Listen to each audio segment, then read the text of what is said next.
چیزوں کو لٹکاتے رہیں گے تو اس میں خرابی ہوگی، اس میں بہتری نہیں ہوگی۔ اگر کسی کو مردانہ کمزوری ہے، مردانہ بانجھ پن ہے، تو اس میں شرمانے کی بات بالکل نہیں ہے۔ آپ نے اپنی چیز کو ڈسکس کرنا ہے اپنے ڈاکٹر کے ساتھ، اور ڈاکٹر آپ کا یورولوجسٹ ہوگا۔ آپ نے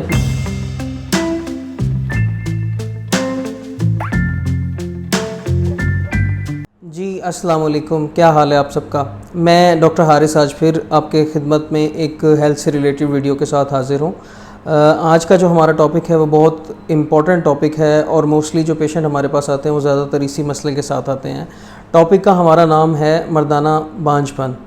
تو میں اپنی اس ڈسکشن کو کچھ پارٹس میں ڈیوائیڈ کر کے انشاءاللہ آپ کو سمجھانے کی کوشش کروں گا۔ تو چلیں شروع کرتے ہیں۔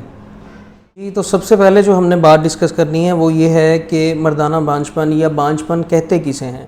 بائی دا بک اگر میں ڈیفائن کروں تو بانجھ پن اس وقت کہتے ہیں، اس وقت لیبل کرتے ہیں جب ایک کپل جو ہے وہ خوشگوار ازدواجی زندگی اپنی ریگولر روٹین میں تقریباً 1 سال تک گزارے، اور اس کے باوجود اگر حمل نہ ٹھہرے تو اس کنڈیشن میں ہم بانجھ پن لیبل کرتے ہیں، اور اس کے بعد اس کا ورک اپ سٹارٹ کرتے ہیں۔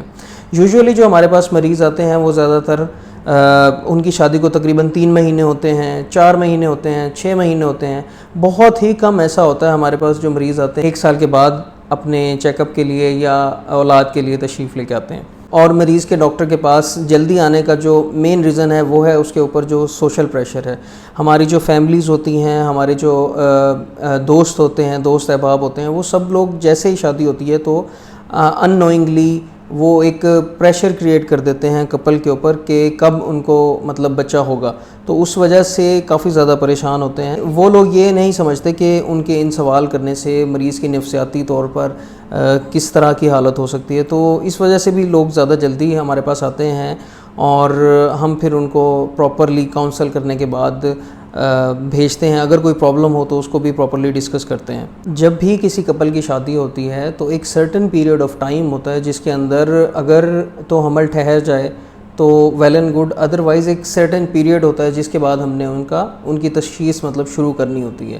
کم سے کم کسی بھی جوڑے کو ایٹ لیسٹ 1 سال کا تقریباً 1 سال ہو جانا چاہیے ان کی شادی کو، اس کے بعد ان کا جو ہے تشخیص سٹارٹ کرتے ہیں، کیونکہ عمومی طور پر ہر مہینے 25% چانس ہوتا ہے کہ حمل ٹھہر جائے گا، اور 6 مہینے کے بعد 75% ہوتا ہے، اور 1 سال کے بعد تقریباً یہ 90% سے ابو ہوتا ہے۔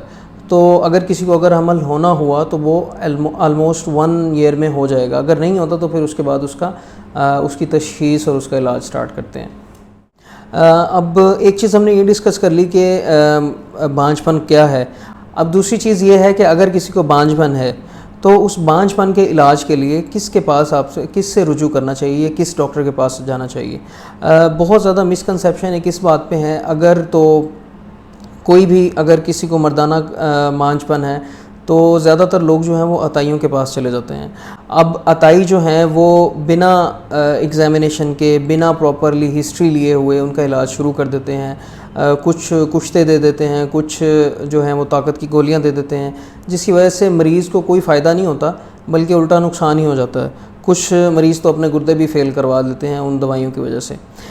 دوسری بات یہ ہے کہ اگر ایک فیمیل بھی اپنی گائنیکولوجسٹ کے پاس جا رہی ہے علاج کے لیے، تو جو گائنیکولوجسٹ ہیں وہ بھی کچھ ہماری گائنیکولوجسٹ ہیں جو میل کا ٹریٹمنٹ سٹارٹ کر دیتی ہیں، جس کی وجہ سے جو پیشنٹ کی ڈیزیز ہے وہ لنگر آن ہو جاتی ہے، لٹک جاتی ہے۔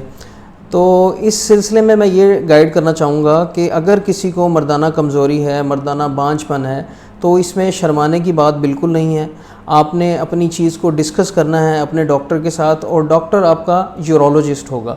آپ نے اپنے مردانہ بانجھ پن کے لیے صرف اور صرف یورولوجسٹ یا اینڈرولوجسٹ کے پاس جانا ہے، اس کے علاوہ کسی کے پاس نہیں جانا۔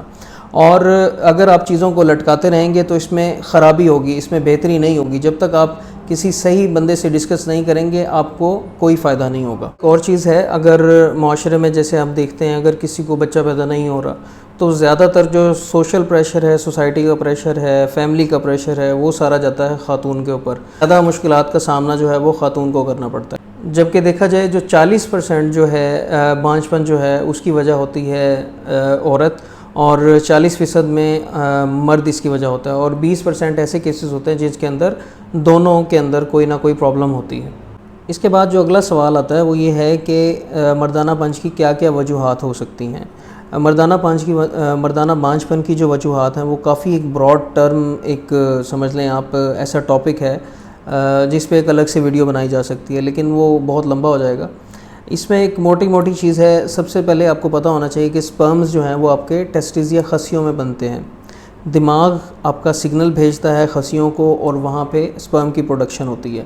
اب 2-3 وجوہات ہو سکتی ہیں۔ سب سے پہلی وجہ یہ ہو گئی کہ سپرم بن رہے ہیں لیکن ان کا جو ٹرانسپورٹ سسٹم ہے، جو مطلب پیشاب کے راستے، جو مردانہ راستے سے جو وہ نکلتے ہیں، ان کا کوئی بھی ان کی ٹریولنگ میں کوئی راستہ بند ہے جس کی وجہ سے سپرم کی ڈیلیوری نہیں ہو پا رہی۔ سب سے وجہ پہلی یہ ہو گئی۔ اس کے علاوہ یہ ہے کہ سپرم بن ہی نہیں رہے۔ سپرم نہ بننے کی وجہ یہ ہے کہ یا تو آپ کی خصیوں کا اس کے اندر جو ان کی نشو و نما ہے وہ ٹھیک نہیں ہوئی، یا پھر ان کا سائز بہت چھوٹا ہو گیا ہے، یا پھر کوئی ٹراما کی ہسٹری ہے، کوئی ریڈیشن کی ہسٹری ہے، یا کوئی آپ کو ایسے کنپیڑے ہوئے ہوں ساتھ میں جس کے کنپیڑوں کے ساتھ اگر خصیوں کی سوزش ہوئی ہو، ایک وجہ یہ ہے۔ اس کے علاوہ جو خصیے ہیں آپ کے بچپن کے اندر کچھ اس میں کوئی ایسی سرجری ہوئی ہو، یا پھر قدرتی طور پہ ایک ایسی کنڈیشن ہوتی ہے جس میں بچوں کے اندر خصیے جو ہیں وہ پیٹ میں ہی رہ جاتے ہیں، جس کی وجہ سے جو مردانہ جو فرٹیلیٹی ہے وہ کافی زیادہ متاثر ہوتی ہے، یہ وجہ ہو سکتی ہے۔ اس کے علاوہ آپ کا جو پیشہ ایسا ہو سکتا ہے جس میں آپ کا ایکسپوجر جو ہے نیچے کا وہ ہیٹ کے ساتھ کافی زیادہ ہے، مطلب آپ ایسی انوائرمنٹ میں کام کرتے ہیں جہاں پہ درجہ حرارت کافی زیادہ ہوتا ہے۔ آپ کو اس بات کا معلوم ہونا چاہیے کہ جو درجہ حرارت ہے وہ سپرمز کے لیے بہت زیادہ ضروری، بہت زیادہ وائٹل ہوتا ہے۔ تو اگر جیسے ہی ٹمپریچر زیادہ ہوگا تو اس کے اندر پھر جو سپرمز ہیں اس کے اندر منفی اثرات مرتب ہونا سٹارٹ ہو جائیں گے۔ ایک اور جو ریزن ہوتی ہے یا جو وجہ ہوتی ہے وہ یہ ہوتی ہے کہ جو خصیے کی رگیں ہیں ان کا پھیلاؤ، جسے ویریکوسیل بولتے ہیں ہماری زبان میں، تو وہ جو سپرم ہیں آپ کے جو مردانہ جراثیم ہیں، جرثومے ہیں، ان کو بہت متاثر کرتے ہیں، ان کے نمبر کو بھی متاثر کرتے ہیں، ان کی شکل کو بھی، اور ان کی جو موٹیلیٹی ہوتی ہے، جو ان کی حرکت ہوتی ہے، ان تینوں چیزوں پہ وہ منفی اثرات مرتب کرتے ہیں۔ اس کے علاوہ پھر ایک وجہ ہوتی ہے کہ دماغ سے ہی سگنل نہیں آ رہے۔ اگر دماغ سے سگنل نہیں آئیں گے، ٹیسٹوسٹیرون پروڈیوس نہیں ہوگا، ٹیسٹوسٹیرون اگر پروڈیوس نہیں ہوگا تو پھر سپرم کی پروڈکشن نہیں ہوگی، مطلب سپرم نہیں بنیں گے۔ تو یہ موٹی کیٹیگرائزیشن ہے۔ اس کے علاوہ پھر آ جاتی ہے لائف سٹائل آپ کا کیسا ہے، یہ بہت زیادہ ضروری ثابت ہوتا ہے آپ کی فرٹیلٹی کے لیے۔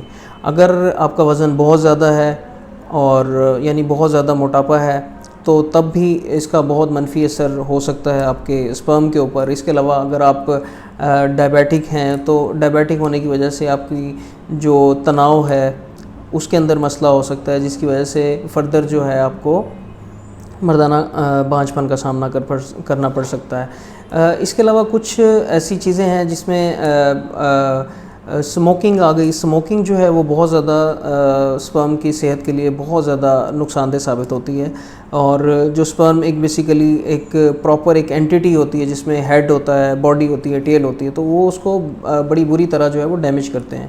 اس کے علاوہ الکوہل، شراب پینے سے بھی بہت زیادہ جو ہے سپرم کی جو شیپ ہے، سپرم کی جو کاؤنٹ ہے اس میں مسئلہ ثابت ہو سکتا ہے۔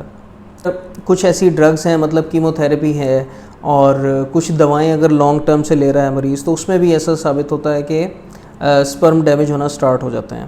اس کے علاوہ پھر مریض کافی عرصے سے بیمار ہے تو اس کی وجہ سے بھی کچھ ٹاکسنز پیدا ہوتے ہیں جو کہ سپرم کو افیکٹ کر سکتے ہیں۔ اس کے بعد آ جاتا ہے کہ جب بھی ہمارے پاس مریض آتا ہے، ہسٹری لینے کے بعد ہم ایگزامینیشن کرتے ہیں۔ ایگزامینیشن میں ہم دیکھتے ہیں کہ مریض کے جو خصی ہیں ان کا سائز کیسا ہے، ان کی جو ہے ان کے اندر جو ان کا ٹیشو ہے وہ پراپر ہے یا نہیں ہے، کوئی اور مردانہ مسئلہ تو نہیں ہے، کوئی رگوں کا پھیلاؤ یا ویریکوسیل تو نہیں ہے۔ اس کے علاوہ پھر ہمیں کچھ ٹیسٹ ہیں جن کو کرانے کی ضرورت پڑتی ہے، بڑے سمپل سے اور بڑے عام سے ہونے والے ٹیسٹ ہیں۔ کافی سارے لوگ تو ڈاکٹر کے ایڈوائز کیے بغیر ہی خود کرا لیتے ہیں۔ ان میں سب سے جو موسٹ کامن ہے وہ ہے سیمن انالیسس، مطلب جو مردانہ مواد ہے اس کا ٹیسٹ۔ سیمن انالیسس کے لیے کچھ چیزوں کا جاننا ہمارے لیے بہت ضروری ہے۔ اس میں ایک تو یہ ہے کہ کس لیبارٹری سے ہمیں کرانا ہے اور کب کرانا ہے۔ عمومی طور پر جو لوگ ہیں وہ زیادہ دیر کا وقفہ کر لیتے ہیں، جس کی وجہ سے وہ سمجھتے ہیں کہ سپرم کا جو کوانٹٹی ہے یا مقدار ہے وہ زیادہ ہوگی، لیکن ایسا قطعی نہیں ہے۔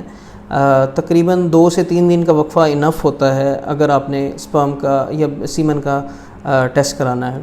دوسری بات یہ کہ سیمن ٹیسٹ آپ نے کرانا کہاں سے ہے؟ آپ نے اس لیبارٹری سے کرانا ہے جو WHO کی 2010 کی ریکمنڈیشنز کو فالو کرتی ہے۔ زیادہ تر لوگ ہمارے پاس آتے ہیں کسی نارمل سی لیبارٹری سے ٹیسٹ کرا کے آ جاتے ہیں جن کو ہم بالکل بھی ویلڈ نہیں سمجھتے، اور مریض کا پھر اس طرح ٹائم بھی ضائع ہوتا ہے اور پیسہ بھی ضائع ہوتا ہے۔ اس کے علاوہ سیمن انالیسس پہ جو مین چیز ہم نے دیکھنی ہوتی ہے، ایک تو آپ کا سپرم کا کاؤنٹ ہوتا ہے جو کہ 2010 کے کرائٹیریا کے حساب سے کم 1 ml کے اندر آپ کے 15 ملین سے زیادہ ہونے چاہیے سپرم۔ اور اس کے علاوہ جو ہے ان کی جو موٹیلیٹی ہے، مطلب ان کی جو حرکت ہے، ان کو پھر فردر ڈیوائڈ کرتے ہیں، آرام سے موو کر رہے ہیں، بہت تیز حرکت کر رہے ہیں، تو کل ملا کے تقریباً 40% سے زیادہ اگر ان کی موٹیلیٹی ہے یا ان کی حرکت ہے تو یہ نارمل کہتے ہیں اسے۔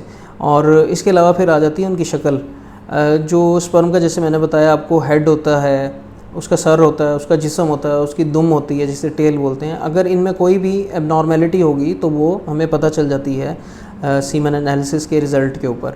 تو تقریباً 4% اگر آپ کے سپرم نارمل ہیں تو آپ کی جو ٹیسٹ ہے وہ نارمل کنسیڈر کیا جاتا ہے۔ 15 ملین میں سے صرف 1 سپرم ایسا ہوتا ہے جس نے آگے جا کے ایگ کے ساتھ ملنا ہے اور زائگوٹ بنانا ہے۔ سیمن انالیسس یا جو مردانہ جو مواد ہے اس کے ٹیسٹ کے علاوہ جو دوسرا ٹیسٹ ہم کرا سکتے ہیں وہ ہو سکتا ہے آپ کے ٹیسٹس کا الٹرا ساؤنڈ ڈوپلر، جس کے اندر ہم نے دیکھنا ہوتا ہے کہ ان کی والیوم کیسا ہے، ادھر کوئی بیماری تو نہیں ہے، کوئی پانی کی تھیلی تو نہیں بنی ہوئی، یا رگوں کا اگر گچھا ہے تو اس کا سائز کیا ہے، اس کے علاوہ کوئی وہاں پہ کوئی میس تو نہیں ہے، کوئی اور اس کے علاوہ کوئی اب نارمل فائنڈنگ تو نہیں ہے جس کو انسان کا اگر ہاتھ نہ پک کر سکے صحیح طرح تو ہمیں الٹرا ساؤنڈ کی بھی ضرورت پڑ سکتی ہے۔ اس کے علاوہ کچھ اسپیشلائز ٹیسٹ ہوتے ہیں جس میں ہم نے ہارمونز کے ٹیسٹ کرانے پڑتے ہیں، وہ بہت کم لوگوں میں کرانے پڑتے ہیں لیکن ان کا بھی کرانا ریگولر ہی ہوتا ہے، جس میں ٹیسٹوسٹیرون ہے، FSH ہے اور LH ہے۔